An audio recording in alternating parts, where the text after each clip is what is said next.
बोलिए सर। तेलंगाना का जो सीएम है रेवंत रेड्डी ने कहा है कि जो प्रधानमंत्री मोदी बैकवर्ड क्लास के नहीं है, ये कन्वर्जन बैकवर्ड क्लास के। अरे मैं उसके ऊपर अभी क्या टिप्पणी। रेवंत अन्ना मुख्यमंत्री है तेलंगाना के, बहुत रिस्पॉन्सिबल पर्सन है। अगर ये बात रेवंत अन्ना ने कहा है तो आप मुझसे जाकर उसके बारे में एक्सप्लेनेशन लीजिए ना, मैं क्यों दे दूँ। बोलिए सर। वहीं पर आप देख रहे हैं कि महाराष्ट्र में सर लॉ जिहाद और फोर्सफुली कन्वर्जन को लेकर अब समिति गठित की गई, 7 लोग किसे देखते हैं आप?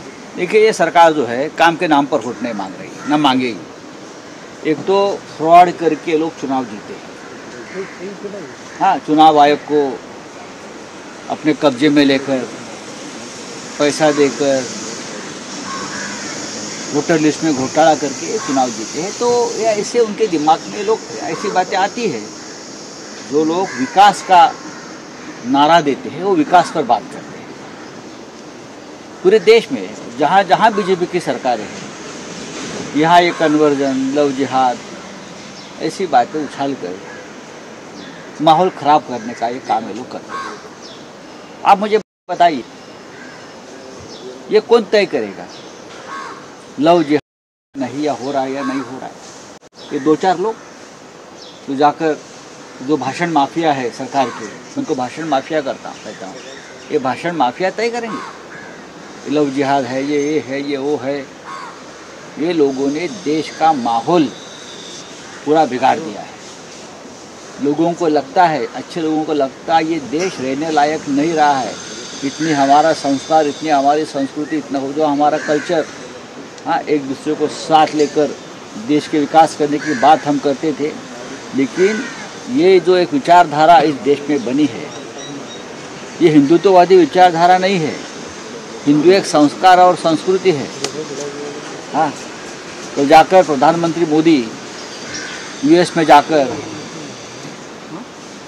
पूरा समाज हमारा है, क्या वसुधैव कुटुंब बोल रहे थे ना, कुटुंब तो कहाँ है देश में? देखिए आपके मंत्री यहाँ क्या बोल रहे हैं। एक मंत्री महाराष्ट्र सरकार का ये बोल रहा है कि कोई भी सरपंच अगर मेरे पार्टी का नहीं होगा तो मैं फंड नहीं दूंगा। जो मेरे पार्टी का सरपंच है मैं उसको ही विकास का फंड दूंगा। आपके बाप का पैसा है क्या? आपके बाप का पैसा है? किसका पैसा है? देश का पैसा है, सरकार का पैसा है, जनता का पैसा है।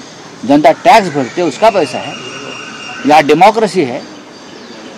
आपने जब मंत्री पद की शपथ ली है उसमें लिखा है मैं किसी से द्वेष भावना के मन में रखकर काम नहीं करूंगा, सबको समान न्याय दूंगा। यही तो है संविधान खतरे में। हम जो बोल रहे हैं ना, संविधान खतरे में है, ये लोग मानते नहीं है। जो मेरे पार्टी का सरपंच नहीं है उनको मैं विकास के लिए 1 रुपया भी नहीं दूंगा। मोदी जी, ये कौन सी भाषा हमारे देश में चल रही है आपके मंत्री की? क्या है ये? देखो, आज तुम्हारा समय है, कल हमारा समय शुरू होगा। तब मत बताना कि आप ये क्या। ये समय समय की बात होती है। सर, प्रधानमंत्री यूएस का दौरा जो था, फायदा में या नुकसान में? क्योंकि जो टैक्सेस है वो बढ़ चुके हैं, काफी हद तक एक नुकसान की तैयारी। देखिए, मोदी के 2 दिन से फोटो आ रहे हैं, ट्रम्प से मिलते हैं, गले में पड़ते हैं। जो कोई प्रधानमंत्री है तो उनके फोटो आएंगे, लेकिन देश के लिए तो घाटे का सौदा है। देश को क्या मिला मुझे बताइए। मोदी जी गए, देश को क्या मिला? किसको क्या मिला? देश को क्या मिला है मुझे बताइए। 2 दिन के बाद वापस 400 लोग लेकर वहाँ से इंडियन वापस उनका एक फ्लाइट आ रहा है, बेड़िया बांधकर, हाथ में जंजीरें डालकर आ रहे हैं ना। ये रोका मोदी जी ने, तो क्या फायदा क्या है? टैक्स बढ़ा दिया है फिर एक बार। हाँ, इंपोर्ट एक्सपोर्ट सब पर टैक्स बढ़ रहे हैं दोनों बाजू से। तो देश को क्या फायदा है? मोदी जी को फायदा है। मोदी मोदी नारे गूंजते हैं वहाँ, और क्या है? ट्रम्प भूल गया, मोदी चले गए, ट्रम्प भूल गया देश को, हिंदुस्तान को।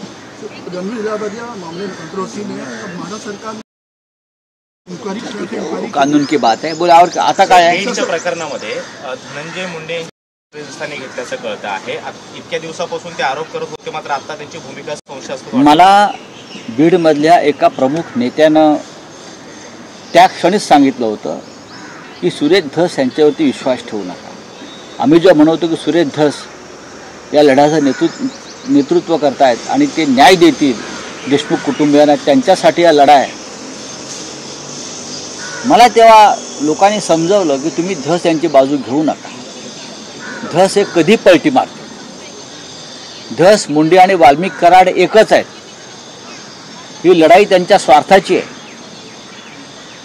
आणि दुर्दैवानं हे सत्य होताना दिसत आहे. मला वाईट वाटतं की एका विद्यमान आमदारानं देशमुख कुटुंबियांच्या अश्रूचा बाजार मांडला आणि व्यापार केला. ती लहान मुलं बिचारी धसांच्या मागे न्यायासाठी धावत होती की हा माणूस आम्हाला न्याय देईल. आणि जर धस यांनी हे कृत्य केलं असेल तर त्यांना देव क्षमा करणार नाही, त्यांना इतिहास क्षमा करणार नाही. असा खोटारडेपणा जर त्यांनी केला असेल आणि पाठीत खंड असेल देशमुख कुटुंबियाचा, तर बीडची जनता नाही, राज्याची जनता हे लक्षात ठेवेल की तुम्ही जे कृत्य केलेलं आहे ते पाप आहे आणि त्या पापाला क्षमा नाही. विश्वासघात केला धसांनी ना. जर त्यांनी तसं केलं असेल तर तो विश्वासघातापेक्षाही पुढलं पाऊल आहे. धस यांच्याकडनं ही अपेक्षा तुम्ही न्यायाची ठेवू नका असं मला वारंवार बीडचे काही लोक सांगत होते. त्यांचं म्हणणं असं होतं की वाल्मिक कराड, सुरेश धस आणि धनंजय मुंडे हे एकच आहे. एका नाण्याला दोन बाजू असतात, ह्या तीन बाजू आहेत. पण मी विश्वास ठेवला नाही, तरी मला अपेक्षा आहे की धस यांच्याकडनं असं कोणतंही कृत्य होणार नाही. भाजपच्या एका बैठकीमध्ये रावसाहेब दानवे यांनी विधान केलंय की आपला पक्ष एवढा मोठा आहे की आपण थुंकलो तरी विरोधक वाहून जातो. मग थुंका ना, तुम्ही थुंका. तुमच्यावर पण जनता तुम्ही पराभूत झाला ते लक्षात ठेवा. जनता तुमच्यावर थुंकली आणि त्या थुंकीतच तुमचा पराभव झाला आणि वाहून गेला. लोकसभेला, विधानसभेला तुम्ही पाप करून निवडून आलेला. रावसाहेब दानवे हे शेतकऱ्यांना शिव्या घालतात, अजून काही करतील, अजून काही करतील. तुमचा पक्ष मोठा नसून तुमचा पक्ष छोटाच आहे. तुम्ही भ्रष्टाचाराची रेषा मोठी केल्यामुळे तुम्हाला तो मोठी वाटते. आणि सगळी थुंकी जी होती भ्रष्टाचाराची थुंकलेली, मग अजित पवारजी असतील, अशोकराव चव्हाण असतील, प्रफुल्ल पटेल असतील, हसन मुश्रीफ असतील, एकनाथ शिंदे असतील, ज्यांच्यावरती भ्रष्टाचाराचे आरोप स्वतः नरेंद्र मोदींनी केले होते. मग थुंकलेलं चाटताय कशाला? मग थुंकलेलं चाटण्याची ही परंपरा काय तुम्ही नवीन आणली? काय यांचं ऐकताय तुम्ही? बदमाश लोक आहे ते. महानगरपालिका निवडणूक आणि जिल्हा परिषद निवडणुकीमध्ये उद्धव बाळासाहेब ठाकरे या गटाला संपवून टाका असं एकनाथ शिंदेंनी त्यांच्या कार्यकर्त्यांना आवाहन केलं. करू द्या ना आवाहन. अमित शहांचा पक्ष आहे, एकनाथ शिंदेचा पक्ष हा अमित शहांच्या मालकीचा पक्ष आहे. अमित शहांना जे हवं तेच ते बोलतात. एकनाथ शिंदे यांचा कोणताही पक्ष नाही. अमित शहानी शिवसेनेतला एक गट फोडला आणि जो गट शिंदे यांच्या ताब्यात दिला तो अमित शहांचा पक्ष आहे. अमित शहानी त्यांना सध्या चालवायला दिले. अमित शहा दुसरी काय भूमिका घेणार? जे महाराष्ट्राचे शत्रू आहेत, दुश्मन आहेत, तेच मराठी माणसासंदर्भात अशी भूमिका घेऊ शकतात. चला. राजन साळवी यांचा नुकताच पक्षप्रवेश शिंदे गटात झाला, मात्र भास्कर जाधव आपली खंत बोलून दाखवत आहेत की माझ्याकडे क्षमता असून सुद्धा मला म्हणावं तसं काम करण्याची संधी मिळाली नाही. दुर्दैवानं मला ही संधी मिळाली नाही. माझा राज्यात एक मोठा वर्ग असून सुद्धा मी काम करू शकलो नाही. त्यांच्याशी आमची कालही चर्चा झाली. आज आम्ही एकत्र भेटतो सगळे शिवसेना नेते आणि आम्ही काही कोणाची खंत असेल त्याच्यावरती आम्ही चर्चा करू. सर, महाराष्ट्र के मुख्यमंत्री देवेंद्र फडणवीस के महाकुंभ गए थे, कैसे देखते हैं उनके इस दौरे को? महाकुंभ कर गए. देखिए, महाकुंभ में सबको जाना है. ये एक बहुत पवित्र पर्व है. 26 तारीख तक कुंभ है, चलेगा. लाखों लोग आए हैं और हमारे भी घर से लोग गए थे. मेरे भाई गए थे सुनील राउत कुंभ में, जाकर है. अगर उद्धव ठाकरे जी जाने वाले हैं, हम खुद भी जाना चाहते हैं. 26 तारीख तक है तो देवेंद्र जी अगर गए तो उसमें अच्छी बात है, जाना चाहिए. सब लोग जाते हैं, उसमें गलत क्या है? महाकुंभ में 50 करोड़ तक लोग आगे यात्री महाकुंभ में 50 करोड़ लोग आ चुके, ऐसा इनका आंकड़ा आया है, पर लेकिन मृतक का आंकड़ा अभी तक नहीं आया सर। यही है कि हमने पूछा कि कितने लोग मारे गए, क्योंकि अभी भी 2000 से ज़्यादा लोग लापता है। जब से भगदड़ हुई थी तब से 2000 से ज़्यादा लोग लापता है। वो कहाँ गए? हमारा ये कहना है कि ये मारे गए, लेकिन सरकार बताने को तैयार नहीं। जब पार्लियामेंट में मैंने ये सवाल पूछा कि 2000 से ज़्यादा लोग मरने की आशंका है, तो मेरा माइक बंद कर दिया। आप ये नहीं बोल सकते? मैं क्यों नहीं बोल सकता हूँ?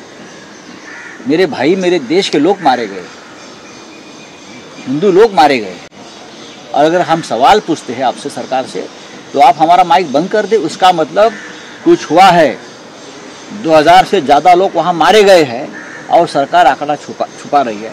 50 करोड़ आने दो या 140 करोड़ आने दो, आने के लिए क्या है? अगर व्यवस्था है तो आ सकते हैं। विश्व भर से लोग आए हैं। मंत्री माणिकराव कोकाटे यांचं काल एक वादग्रस्त वक्तव्य आलं की भिकारी सुद्धा 1 रुपया घेत नाही, मात्र आम्ही शेतकऱ्यांना 1 रुपयात पीक विमा योजना दिली। आणि त्यांनी मतदारांना पण भिकारी समजून पैसे दिले ना।